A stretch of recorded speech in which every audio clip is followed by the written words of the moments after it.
Hello students, welcome back to my YouTube channel. So students, आज हम growth and development का part 2 करेंगे। So let's begin the video. तो आज हम देखेंगे स्टेजेस ऑफ डेवलपमेंट। तो कितनी स्टेजेस ऑफ डेवलपमेंट होती हैं? There are 4 stages of development. First होती है इन्फेंसी 0 to 2 ईयर्स तक, अर्ली चाइल्डहुड 2 to 6 ईयर्स तक, लेटर चाइल्डहुड 6 to 12 ईयर्स तक, एडोलसेंस 12 to 18 ईयर्स तक। नेक्स्ट, अब हम 1 by 1 सारी स्टेजेस को डिस्कस करेंगे। फर्स्ट स्टेज है हमारे पास इन्फेंसी स्टेज। तो व्हाट इज़ इन्फेंसी स्टेज? जब बच्चा 0 से लेके 2 ईयर्स ऑफ एज का होता है उसको हम बोलते हैं infancy stage. Next is period of rapid development. Infancy stage को पीरियड ऑफ रैपिड डेवलपमेंट बोला जाता है क्योंकि इसमें बच्चे की फ़िज़िकल ग्रोथ, बच्चे की मेंटल ग्रोथ सबसे फास्ट होती है। नेक्स्ट है पीरियड ऑफ मोटर डेवलपमेंट। इस स्टेज में बच्चे की मोटर स्किल्स बहुत ज़्यादा डेवलप होती हैं। मोटर स्किल्स कौन सी? जैसे कि बच्चा क्रॉल करना सीखता है, बच्चा स्टैंडिंग सीखता है, वॉकिंग सीखता है, सिटिंग सीखता है, अपना हेड लिफ्ट करना सीखता है। तो इस तरह की मोटर स्किल्स बच्चा जो है वो सीखता है, इसलिए इसको बोलते हैं period of motor development. Next है period of specific muscle control. जैसे बच्चा अलग अलग एक्टिविटी सीख रहा है, स्टैंडिंग, वॉकिंग, सिटिंग, तो उसमें उसकी स्पेसिफिक मसल्स जो हैं वो यूज़ होती हैं। तो उसका जो है इस पीरियड को बोलते हैं period of specific muscle control. Next है डेवलपमेंट ऑफ रिफ्लेक्सेस। इसमें बच्चे के जो रिफ्लेक्सेस होते हैं वो डेवलप होते हैं। जैसे कि बच्चा सक करना सीखता है, बच्चा अपने आइज़ ब्लिंक करता है, जब भी हम बच्चे के पास अपना कुछ भी हैंड लेके जाते हैं या कुछ भी लेके जाते हैं, कोई भी ऑब्जेक्ट, तो वो अपना माउथ ओपन करता है। तो ये सारे क्या होते हैं? ये अलग अलग तरह के रिफ्लेक्सेस होते हैं जो बच्चा इस एज में करता है। नेक्स्ट है child learns by his senses. Child अपने सेंसेस से सीखता है। कैसे? जैसे कि आइज़, ईयर्स, जो भी वो देखता है उसको रिएक्ट करेगा, अपने ईयर से जो भी वो सुनता है उसको रिएक्ट करेगा। तो इसमें जो इस एज में सेंसेस का बहुत ज़्यादा इन्वॉल्वमेंट होता है। Next is it is the sensitive period. इसको सेंसिटिव पीरियड क्यों बोला जाता है? क्योंकि इसमें बच्चे की फ़िज़िकल ग्रोथ, बच्चे की सेंसरी डेवलपमेंट, मोटर डेवलपमेंट, बच्चे का जो ब्रेन होता है वो बहुत ज़्यादा इस एज में डेवलप होता है। इस वजह से इसको क्या बोला जाता है? Sensitive period. Next is object permanence develop at the age of 8 months। Object permanence क्या होता है वो अब हम नेक्स्ट स्लाइड में देखते हैं। अब हम डिस्कस करेंगे ऑब्जेक्ट परमानेंस के बारे में। ऑब्जेक्ट परमानेंस कब डेवलप होती है? जब बच्चा जो होता है 8 से 11 मंथ्स की एज का होता है, तब उसके अंदर ऑब्जेक्ट परमानेंस डेवलप हो जाती है। ऑब्जेक्ट परमानेंस का मतलब क्या होता है? Object permanence means knowing that something still exist even if you can't see it. For example, एक पिक्चर गिवन है, उसके अंदर बच्चे को हमने एक बॉल पकड़ा रखी है और वही बॉल हमने थोड़े टाइम बाद उससे ले ली और उसे छुपा दिया एक वुडन ब्लॉक के पीछे। अब बच्चा क्या होएगा? उस बॉल को ज़रूर ढूंढेगा। क्यों? क्योंकि उसके अंदर उसी बॉल की जो है इमेज छप चुकी है उसके माइंड के अंदर। तो उसी को बोलते हैं हम ऑब्जेक्ट परमानेंस, कि जो भी हमें ऑब्जेक्ट बच्चे को दिखाया गया उसी की इमेज छप जाना, जबकि वो ऑब्जेक्ट जो है हमने छुपा दिया है, तो उसी को बोला जाता है ऑब्जेक्ट परमानेंस। जैसे for example, if you hide a toy under a blanket and a baby thinks it's gone and doesn't look for it, they don't understand object permanence yet. For example, बच्चा अभी 4 months का ही है, उसको हमने ball दिखाई, ठीक है, और वही बॉल को हमने छुपा दिया, लेकिन वो जो बच्चा है वो उस बॉल को नहीं ढूंढेगा। क्यों? क्योंकि उसके अंदर ऑब्जेक्ट परमानेंस अभी डेवलप नहीं हुई है। वो जो बॉल है उसकी इमेज उसके अंदर, उसके माइंड के अंदर अभी नहीं डेवलप हुई, तो उसी वजह से वो जो उसके अंदर ऑब्जेक्ट परमानेंस डेवलप नहीं है। लेकिन वही बच्चा अगर 8 to 11 मंथ्स की एज ग्रुप के अंदर आता है तो उसके अंदर ऑब्जेक्ट परमानेंस डेवलप्ड हो चुकी है और वो बॉल को ज़रूर ढूंढेगा। तो इसी को बोलते हैं ऑब्जेक्ट परमानेंस। सेकेंड स्टेज हमारे पास कौन सी आती है? Early childhood.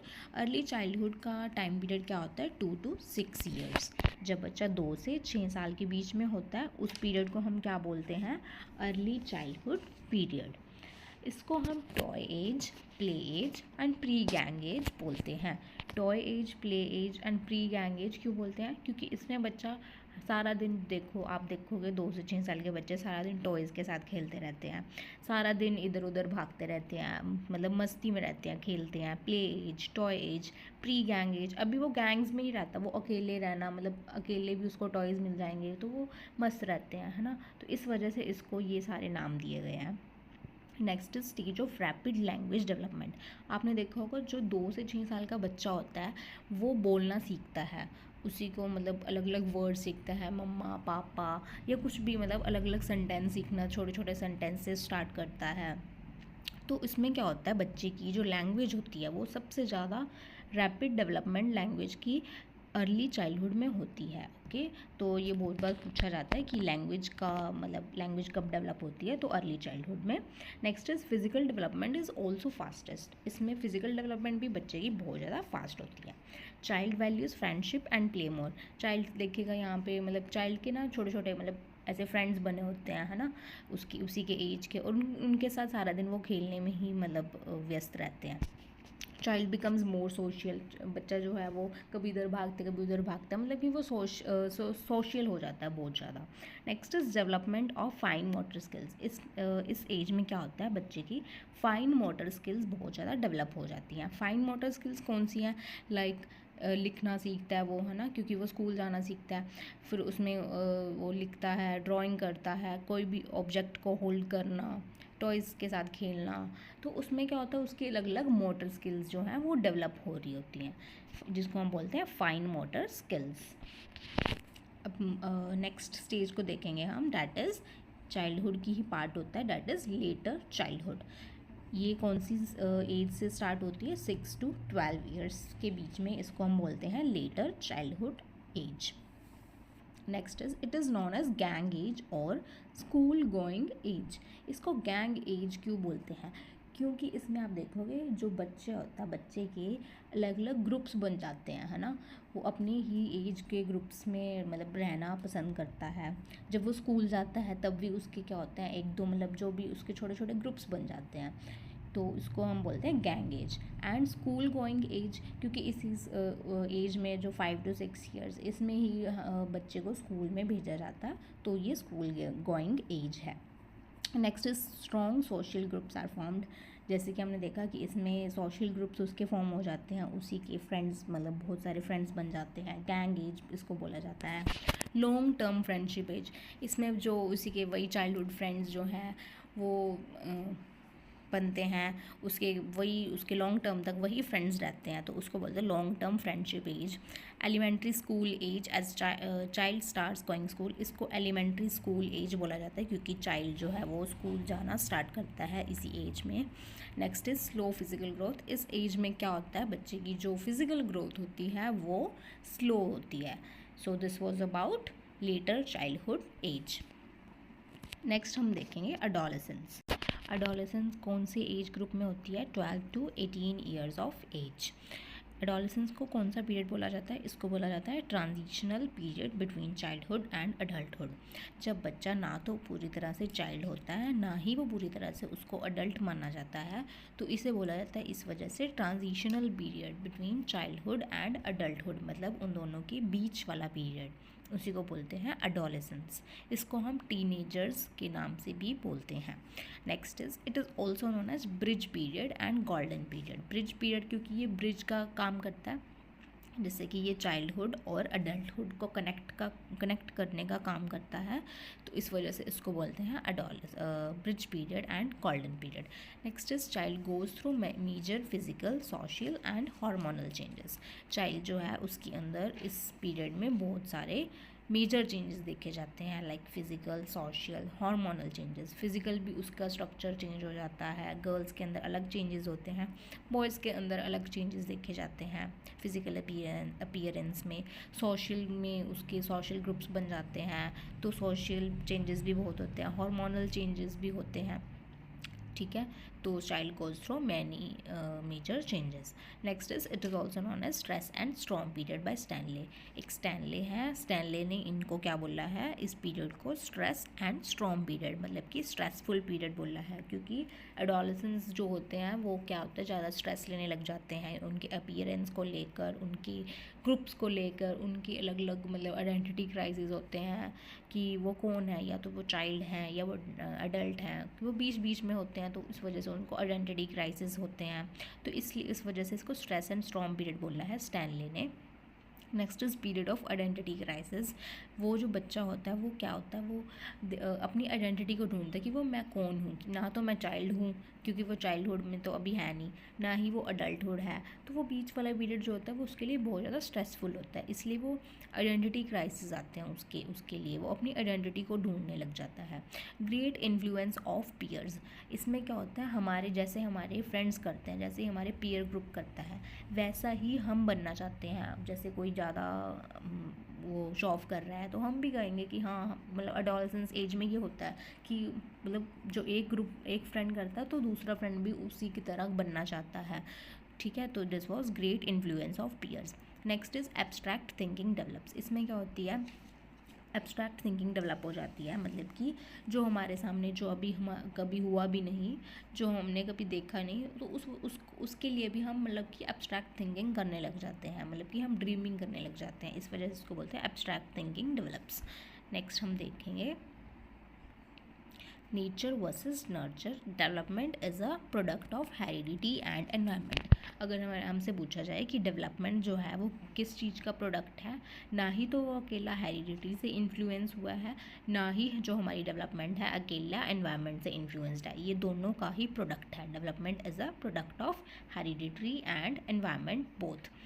Nature versus nurture, ये एक डिबेट है कि जो नेचर है उसी को हम हेरिडिटरी बोलते हैं एंड नर्चर को हम एनवायरनमेंट बोला जाता है। नेचर में क्या आ जाता है, nature refers to the genetic और हेरिडिटरी इन्फ्लुएंस, मतलब कि जो भी हमें जेनेटिक इन्फ्लुएंस है हमारे मतलब कि ऊपर, जो भी हमारे जीन्स हैं वो हमें हमारे पेरेंट्स से मिले हैं, उसी को हम बोलते हैं नेचर या फिर hereditary.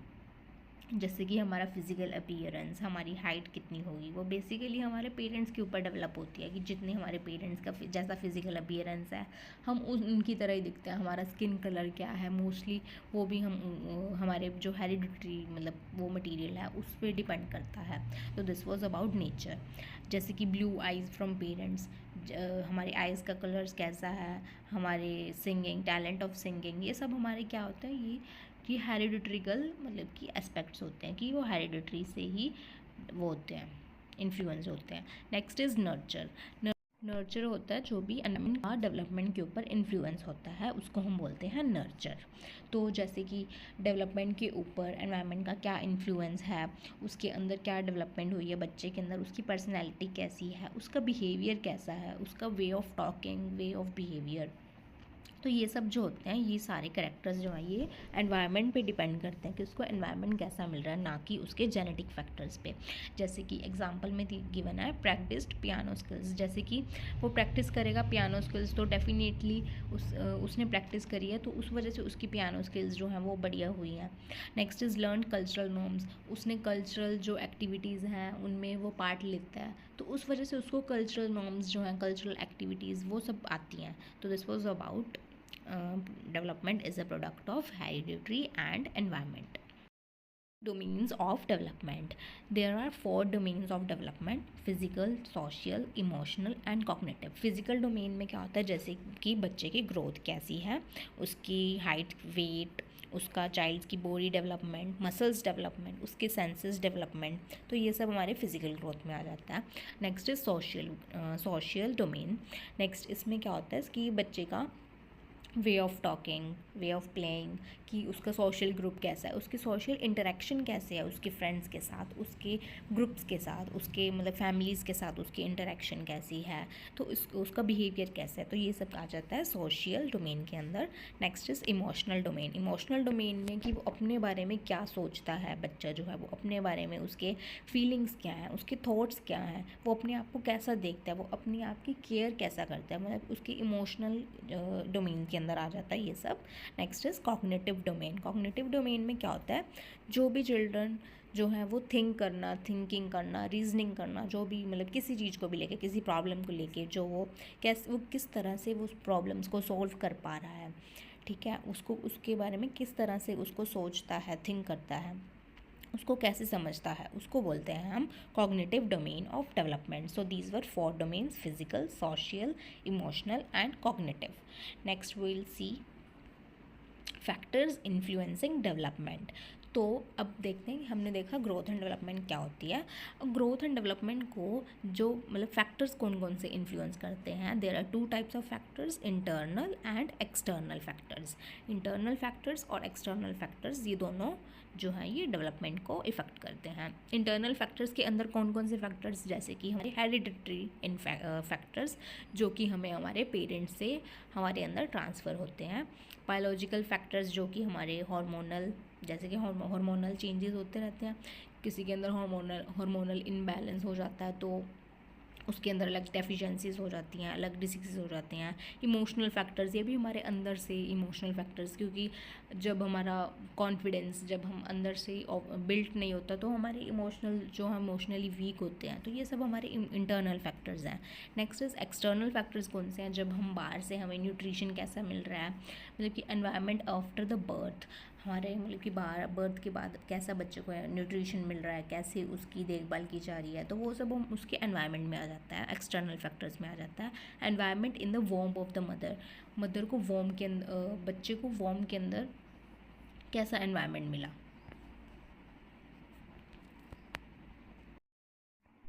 Now we'll see there are 2 types of factor, internal and external factor. Internal factors में hereditary factors, biological factors and emotional factors आते हैं। हेरिडिटरी फैक्टर्स वो होते हैं जो हमें हमारे पेरेंट्स से मिलते हैं, जैसे कि जो जेनेटिकली हमारे अंदर ट्रांसफ़र होते हैं, ठीक है। नेक्स्ट इज़ बायोलॉजिकल फैक्टर्स, जो कि हॉर्मोन्स के थ्रू मतलब कि जो इन्फ्लुएंस्ड होते हैं, उनको बोलते हैं बायोलॉजिकल फैक्टर्स। इमोशनल फैक्टर्स, जो हमारे अंदर ही कि हम इमोशनली कैसे हैं, स्ट्रॉन्ग हैं, वीक हैं, तो सब इमोशनली ये इंटरनल फैक्टर्स होते हैं। Next is external factors. External factors में फर्स्ट है एनवायरनमेंट इन द वॉर्म ऑफ द मदर, कि बच्चे को जब वो मदर के वॉर्म में था तो उसको कैसा एनवायरनमेंट मिला, उसको कैसा अंदर मतलब हेल्थ, उसकी न्यूट्रिशन कैसा मिल रहा है, बच्चे मदर की हेल्थ कैसी थी, उसने कैसे मतलब जो भी डाइट वगैरह ली, ठीक है, तो वो सब उसके एनवायरनमेंट में आ जाता है एक्सटर्नल फैक्टर में।